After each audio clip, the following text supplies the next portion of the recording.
आणि पुन्हा लोकांना असं वाटलं की म्हणजे वाटतंय की दुनियादारी 2 पुन्हा येणार, पुन्हा ती टीम येणार पुन्हा. दुनियादारी 2ची आत्ता अवस्था काय आहे?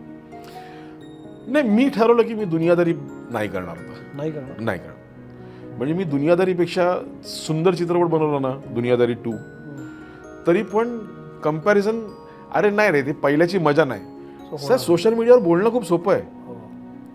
यु नो, त्याच्या मागचे एफर्ट्स लोकांना कळत नाही. हो.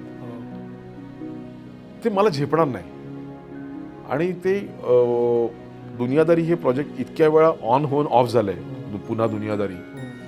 तर मला असं वाटतं की सुहास शिरोळकर पण वरून सांगतायत की नको करू, तर वी शुड रिस्पेक्ट दॅट. तो सिग्नल घेतला पाहिजे.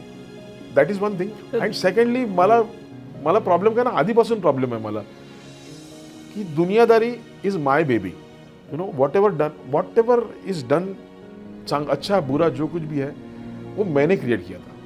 यु नो, आता माझ्यावर किंवा माझ्या स्क्रिप्टवर लोकांचा विश्वासच नाही. एव्हरीवन इज आस्किंग, कास्टिंग तेच आहे ना, असं नका करू यार. म्हणजे मी काय त्या कास्टला न घेता काम करणारच नाही. पण don't you want to respect my your thought process or my credibility? Your credibility. and if you don't want to respect, then I don't want to work.